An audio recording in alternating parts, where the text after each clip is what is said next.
I'm Emily, 38 female. I live in a sterile, minimalist penthouse apartment in the city, a place that feels more like a statement than a home. By trade, I'm a managing partner at a private equity firm, a job where I dismantle and rebuild companies for a living.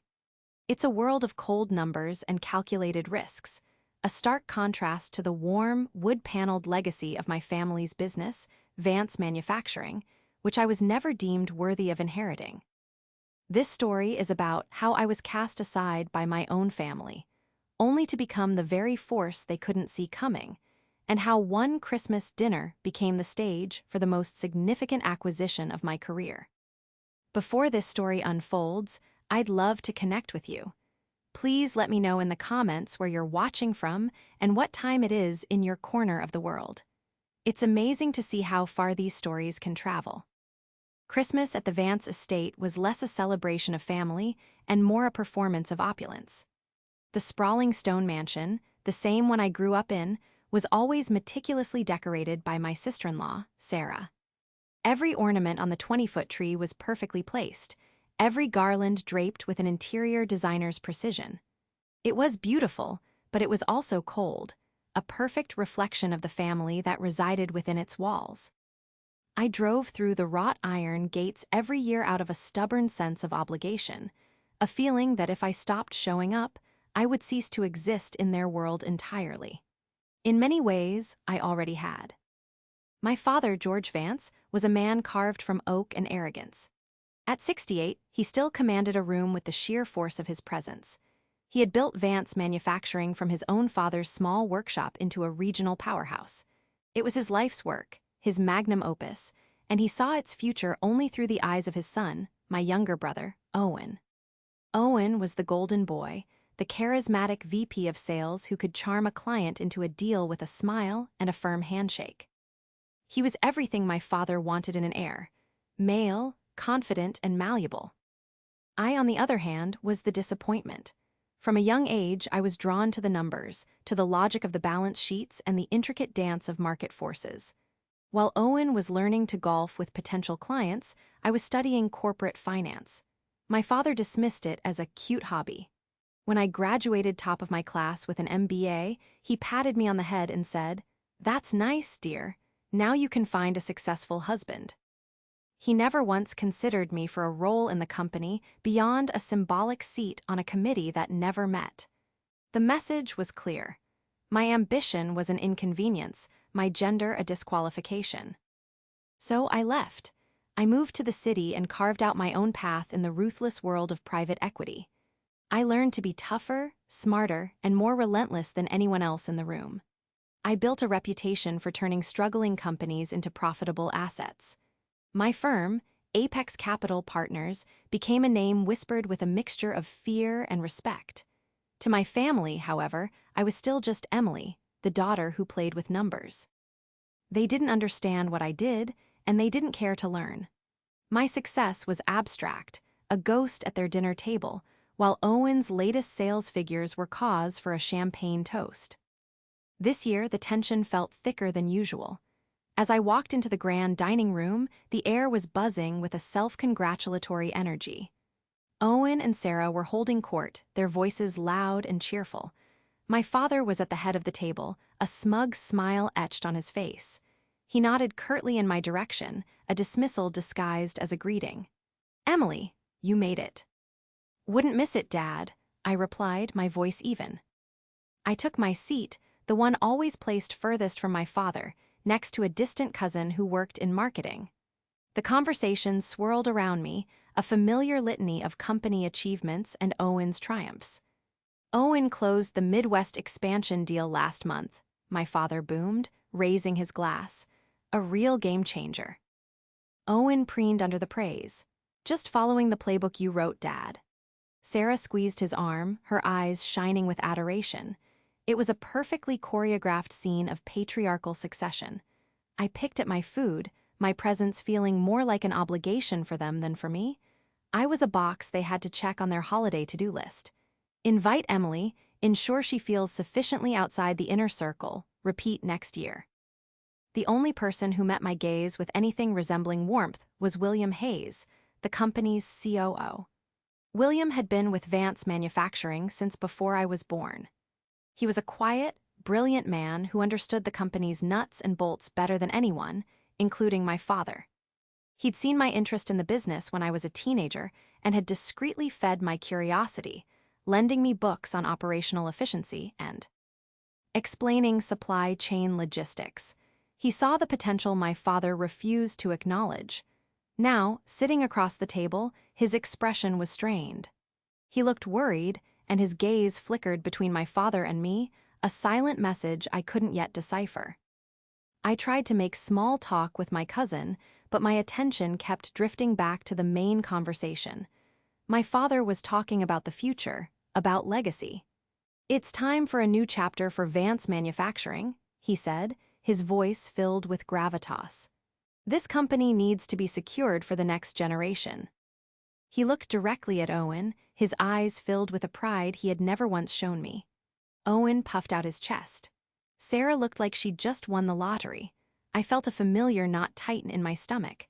It wasn't jealousy, not anymore. It was a cold, hard resolve.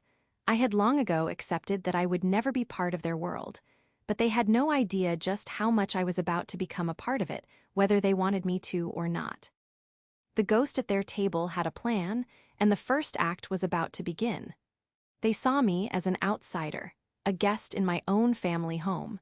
They had no idea I was on the verge of owning the entire estate. The main course was cleared away, replaced by crystal bowls of dessert and freshly poured glasses of champagne. The air of anticipation that had been simmering all evening was now palpable. My father, George, tapped his glass with a spoon, the clear, ringing sound cutting through the low hum of conversation. The room fell silent. All eyes turned to him as he stood, his frame still imposing, his expression one of pure satisfaction. He looked like a king addressing his loyal subjects. "Family, friends," he began, his voice resonating with theatrical importance. "Thank you all for being here. This has been a landmark year for Vance Manufacturing, a year of growth and success. But as we all know, the world of business is ever-changing. To ensure the legacy of this great company, to protect it for generations to come, decisions must be made. Hard decisions." He paused, letting the weight of his words settle. Owen looked at him with rapt attention, his face a mask of feigned humility. Sarah was practically vibrating with excitement beside him. I took a slow, deliberate sip of my champagne, the bubbles fizzing on my tongue. I could feel William Hayes's eyes on me from across the table. His earlier look of concern had deepened into something I could only describe as pity. "For some time now," my father continued, "the board and I have been exploring options for the future, and we have come to a momentous conclusion." He beamed, his gaze sweeping across the room before landing squarely on Owen. "We've decided to sell the family company." A collective gasp went through the room. Murmurs erupted. Selling the company, the business that had been in the Vance name for 3 generations, it was unthinkable. My cousin beside me whispered, "Sell? To who?" My father held up a hand, silencing the chatter. "Patience, patience. This isn't an end but a new beginning. We have found a partner who values our heritage and has the resources to take us to the next level." He then raised his glass higher. "And before anyone asks, this deal ensures the company's future leadership remains where it belongs." He locked eyes with my brother. "Your brother, Owen, is getting it all. The sale agreement guarantees him a significant majority stake and the CEO position. The Vance legacy will continue through him." The room exploded into applause. It was a wave of validation for Owen and a final, public erasure of me. My uncle clapped Owen on the back. My aunt hugged a teary-eyed Sarah. They were cheering for the continuation of a dynasty that had written me out of its history from the day I was born. I watched the scene unfold, a strange sense of detachment washing over me. There was no pain, no surprise. There was only the cold, clear click of the final piece of a puzzle falling into place. My father had not only handed the company to my brother, but he had also structured the sale to cement Owen's control, ensuring I could never have a stake in it, no matter how successful I became on my own. It was the ultimate, final slap in the face. I just smiled. It was a small, tight smile, one that didn't reach my eyes. Amid the cacophony of celebration, my voice cut through, calm and measured. Who handled the deal? The applause faltered. All heads turned to me. My father, caught off guard by my interruption, looked annoyed. What does it matter, Emily? It's done. I'm just curious, I pressed, keeping my tone light. It's a big move. You must have had a top-tier firm advising you. Who was the buyer? Who represented them? He waved a dismissive hand, basking in his moment. Some private investor group, very discreet, very professional. They came to us with an offer we couldn't refuse. Aggressive, but fair. They understood the value of what we've built. I couldn't help it. A small laugh escaped my lips. It wasn't loud or hysterical, but it was sharp enough to slice through the celebratory mood like a razor. The remaining chatter died instantly. The table went dead quiet. Every eye was on me, a mixture of confusion and irritation in their expressions. My father's face darkened, his brow furrowing in anger. "What's so funny?" he demanded.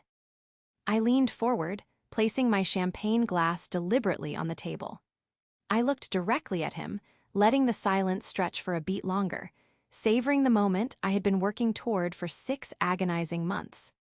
"Dad," I said, my voice steady and clear, filled with a chilling amusement he couldn't comprehend. "I am that group." The silence that followed was absolute. It was a thick, heavy blanket that smothered the entire room. My father's smug expression dissolved, replaced by a slack-jawed disbelief. Owen's triumphant smile froze and then collapsed. Sarah's face went pale. They stared at me as if I had just announced I was from another planet. In that moment, I was no longer the invisible daughter, the ghost at the table. I was the reaper at their feast, and I had just claimed the entire harvest. The performance was over. My reality was about to begin. The aftermath of my statement was a tableau of shock. George, my father, was the first to recover, his face contorting from disbelief into a mask of pure rage. "That's not funny, Emily," he spat, his voice low and menacing. "This is not the time for your childish games." "It's not a game," I replied calmly, holding his furious gaze. Apex Capital Partners, acting through a subsidiary holding company named North Star Acquisitions, submitted an offer 3 months ago. An offer you and the board reviewed, negotiated, and ultimately, unanimously approved last Tuesday. I have the signed documents on my phone if you'd like to see them.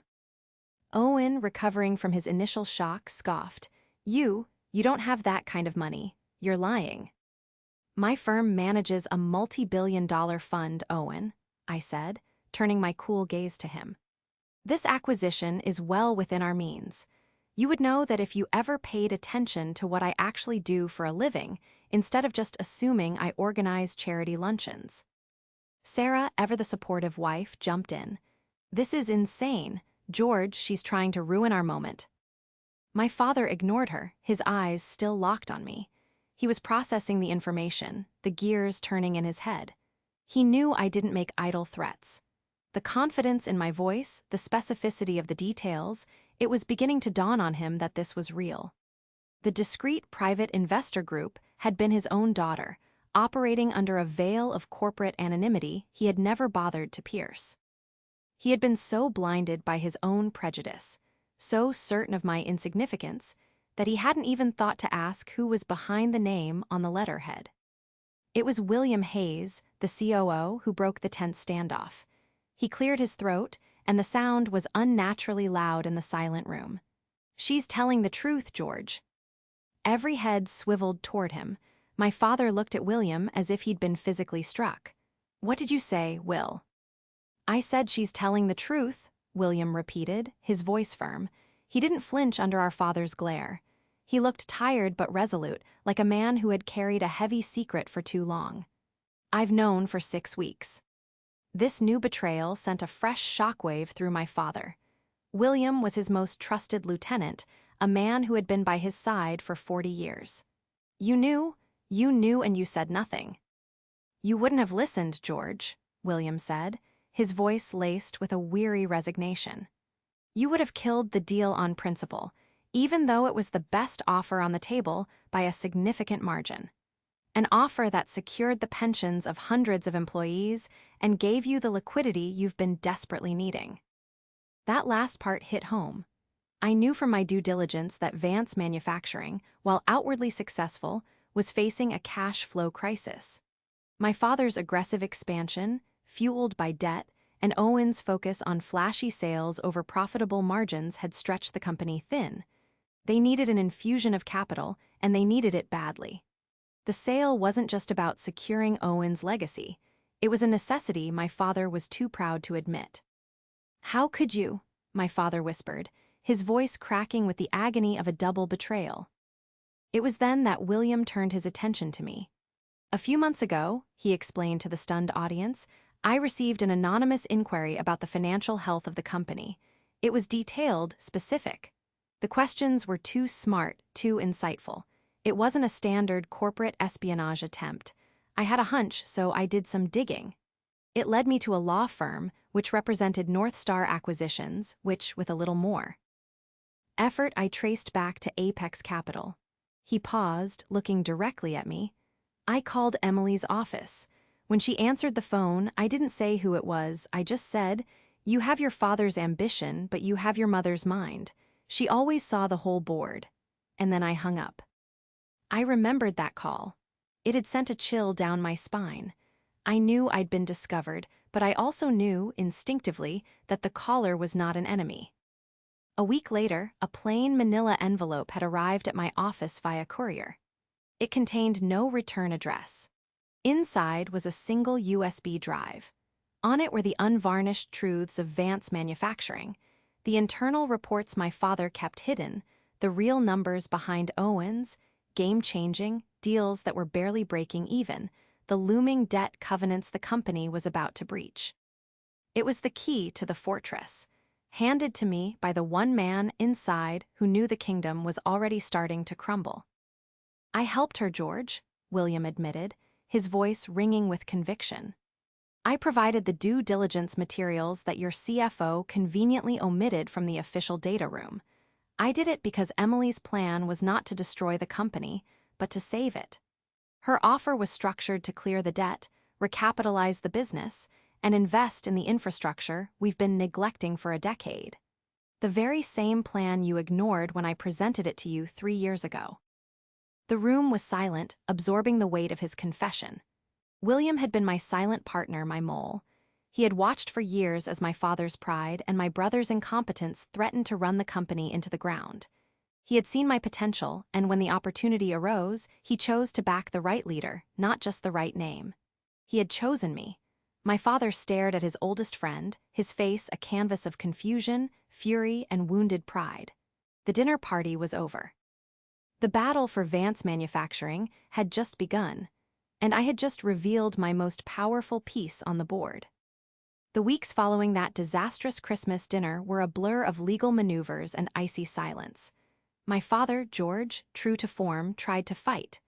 The moment the guests had scattered from the dinner party, leaving behind a scene of emotional carnage, he had holed up in his study with Owen and their lawyers. His first move was predictable. He tried to nullify the deal. He claimed he had been misled, that the identity of the buyer was fraudulently concealed. His lawyers must have quickly told him how flimsy that argument was. In the world of high-stakes corporate acquisitions, using holding companies and subsidiaries for anonymity is standard practice. North Star Acquisitions was a legally sound entity. My father and his board had been given every opportunity to perform their own due diligence on the buyer. Their failure to do so was a result of their own arrogance and assumptions, not any deception on my part. I had followed the letter of the law precisely, knowing my father's character would be my greatest asset. He was so convinced that no one of importance would challenge him, and certainly not his own daughter, that he had walked blindly into my trap. His legal challenge collapsed within a week. The signed purchase agreement was ironclad. My team of lawyers, the best in the business, dismantled his claims with brutal efficiency. The sale would proceed. The closing date was set for the end of January. Defeated on the legal front, my father resorted to a campaign of familial warfare. He cut off all contact.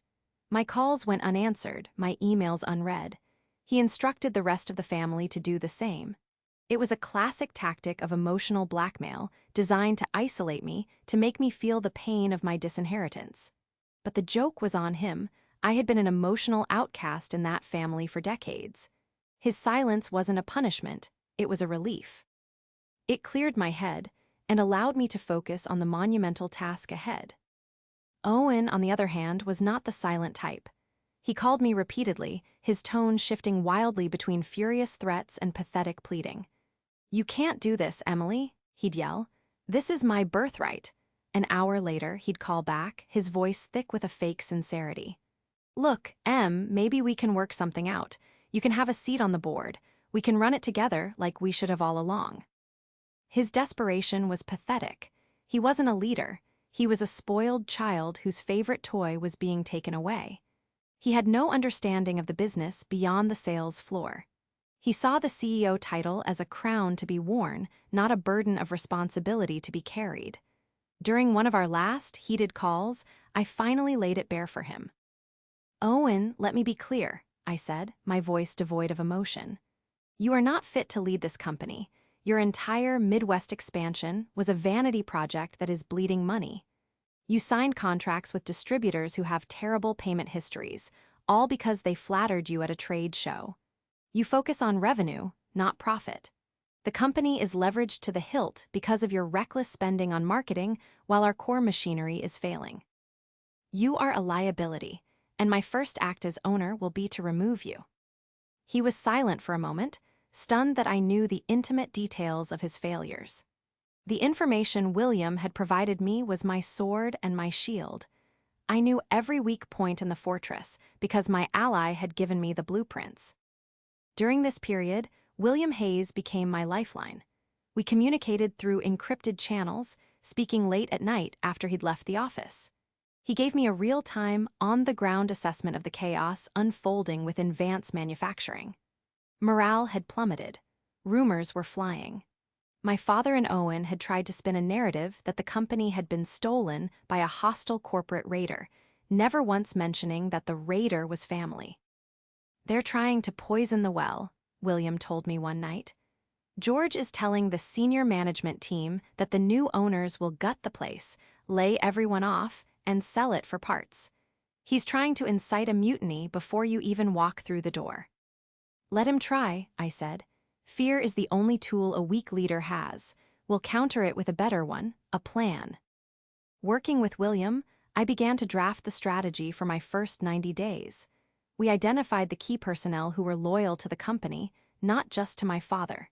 We analyzed the operational inefficiencies and mapped out a capital investment plan. We created a new organizational chart.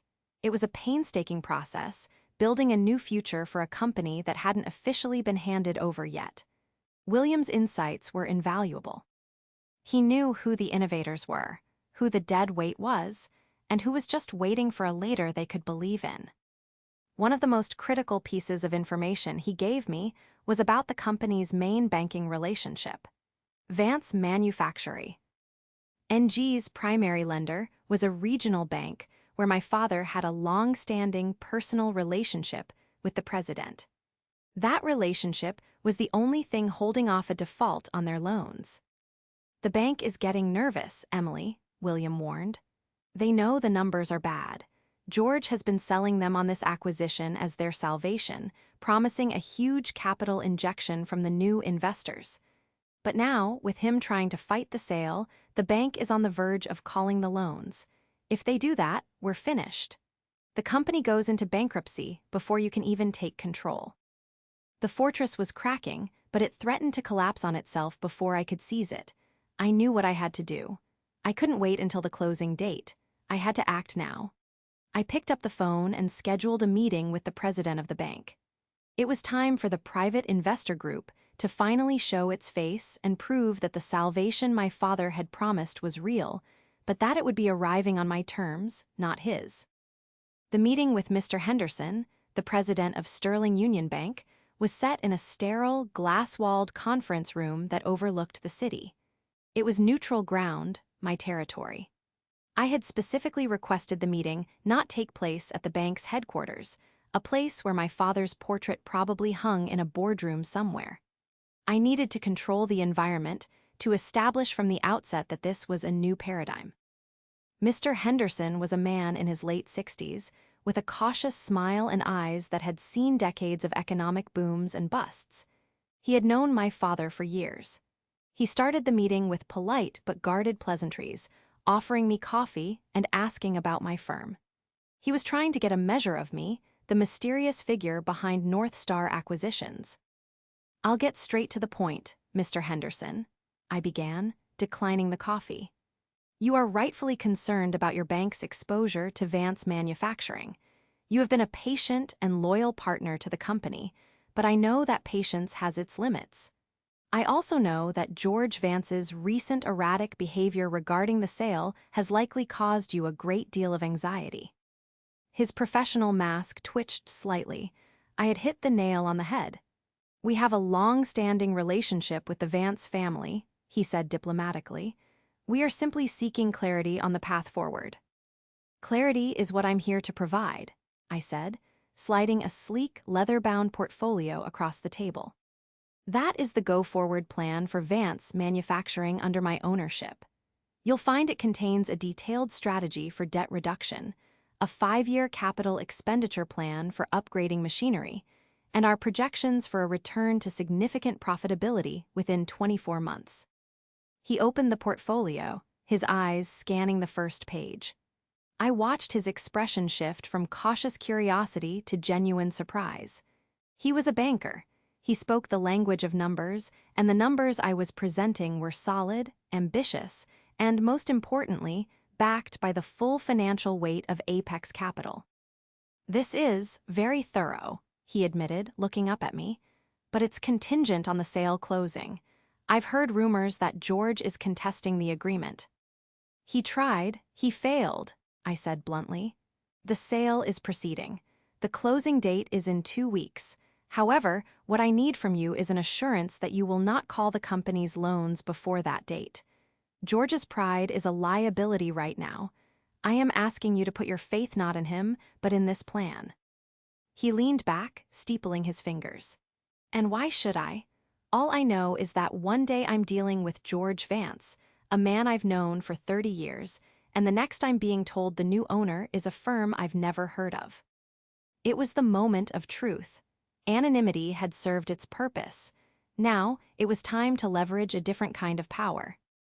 "You haven't heard of North Star Acquisitions," I corrected him gently.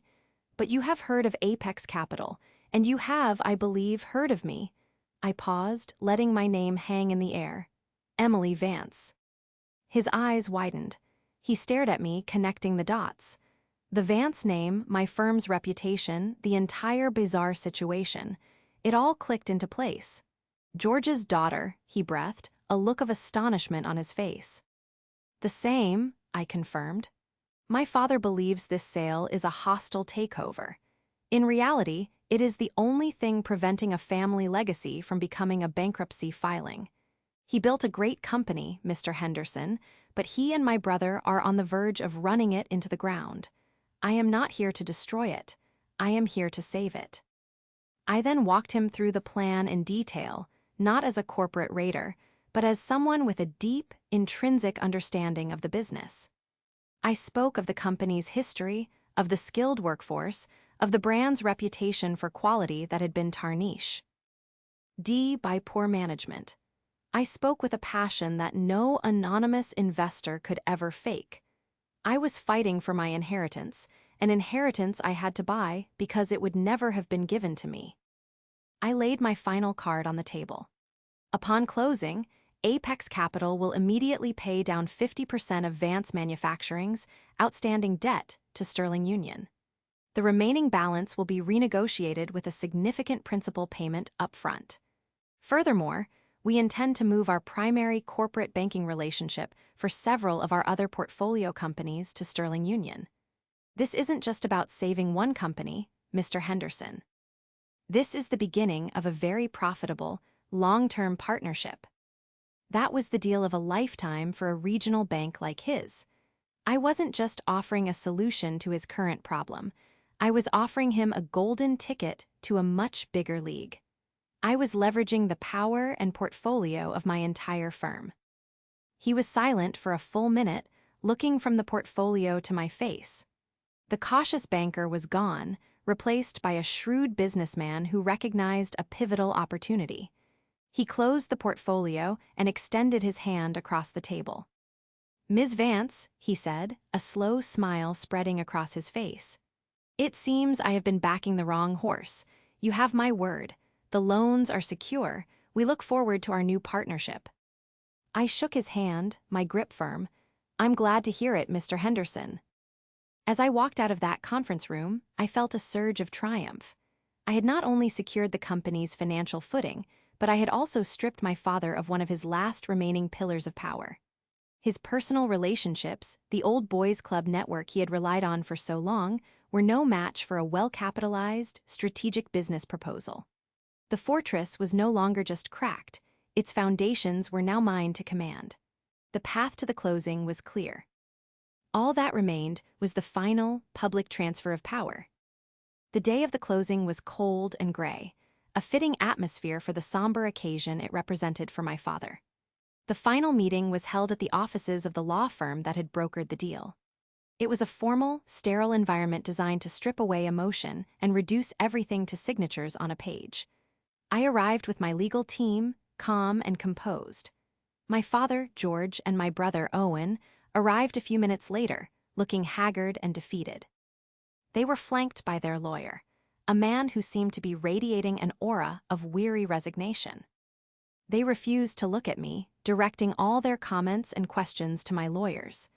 The process was tense but mechanical. Pages were initialed, documents were stamped, and wire transfers were confirmed.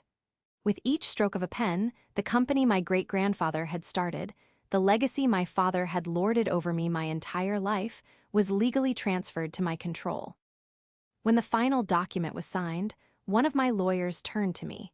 "Congratulations, Ms. Vance, you are now the sole owner of Vance Manufacturing." My father flinched as if he'd been struck. Owen just stared blankly at the mahogany table. There was no ceremony, no handshake. They stood up, gathered their briefcases, and walked out of the room without a single word. Their silence was more eloquent than any curse they could have hurled at me. It was the silence of absolute defeat. My first official act as owner was to schedule an all-hands meeting at the company headquarters for the following Monday. I needed to address the employees directly, to quell the rumors my father had spread, and to cast a new vision for the future.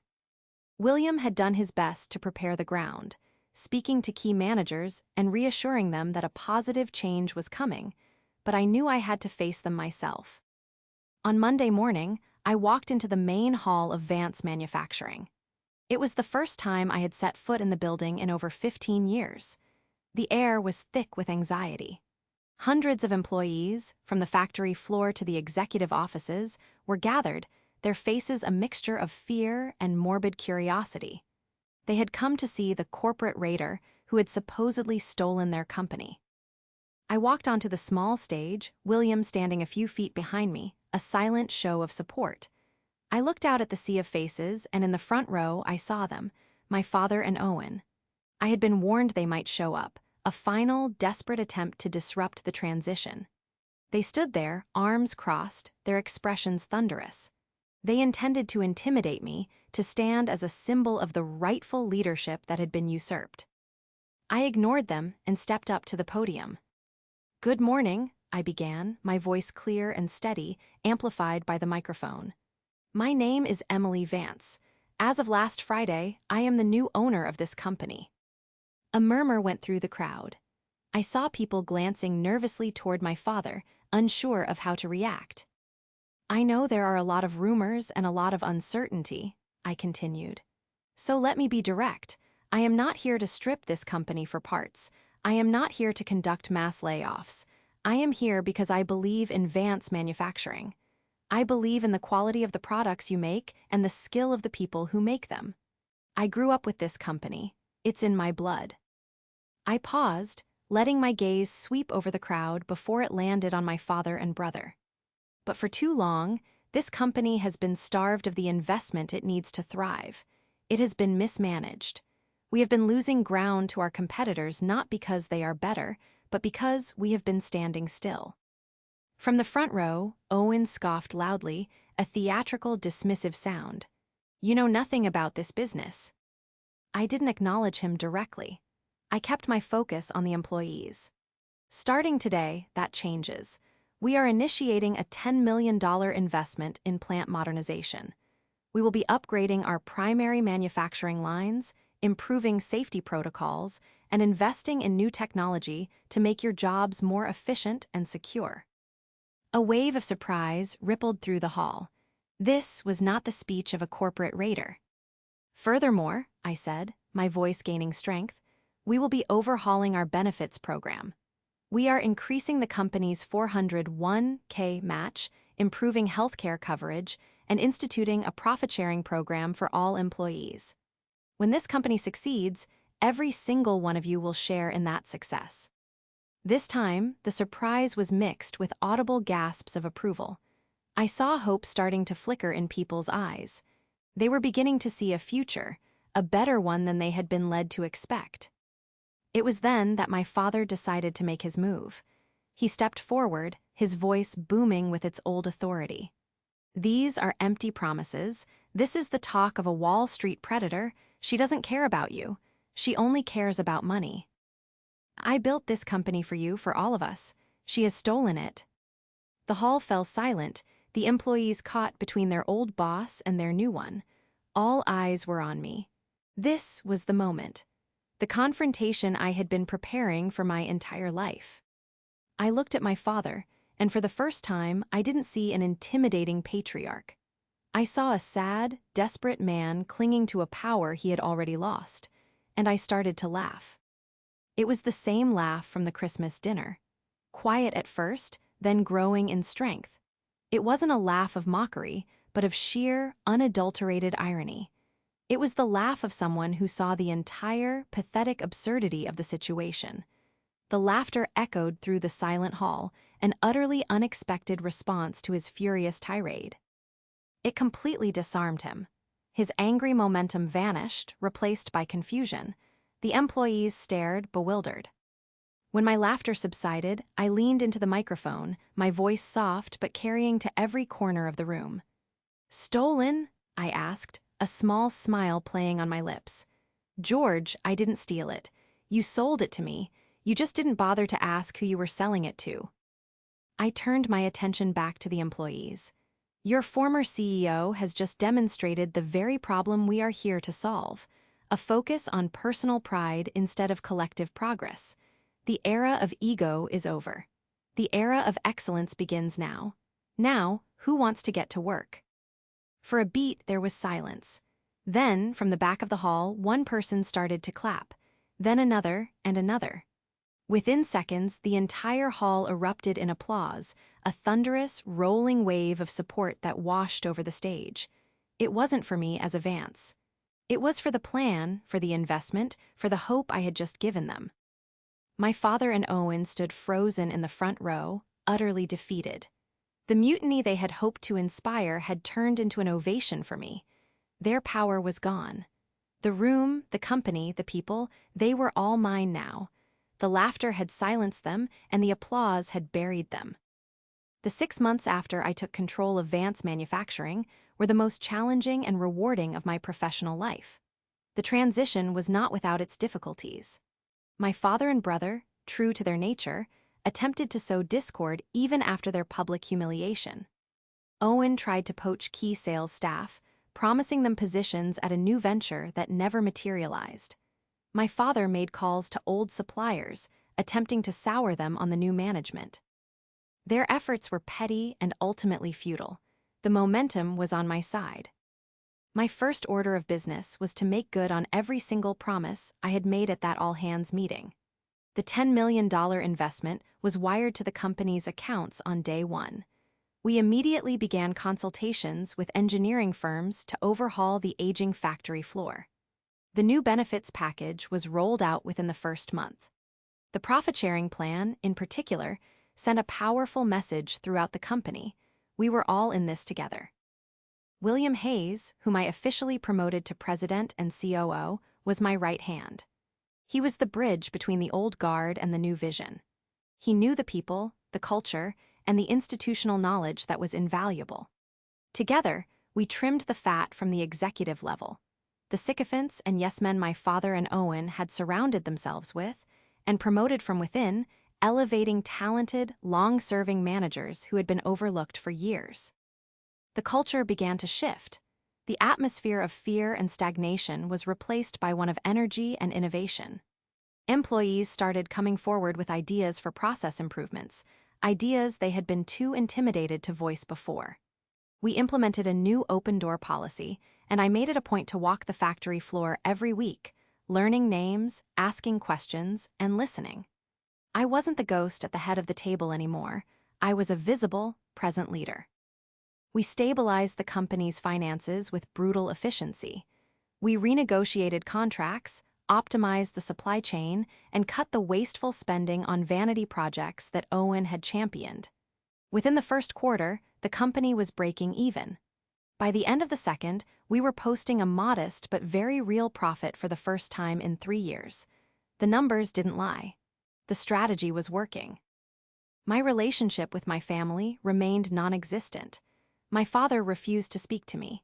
I heard through the grapevine that he had retreated into a bitter, self-imposed exile, spending his days at his country club complaining to anyone who would listen about his treacherous daughter. Owen and Sarah divorced 6 months after the takeover.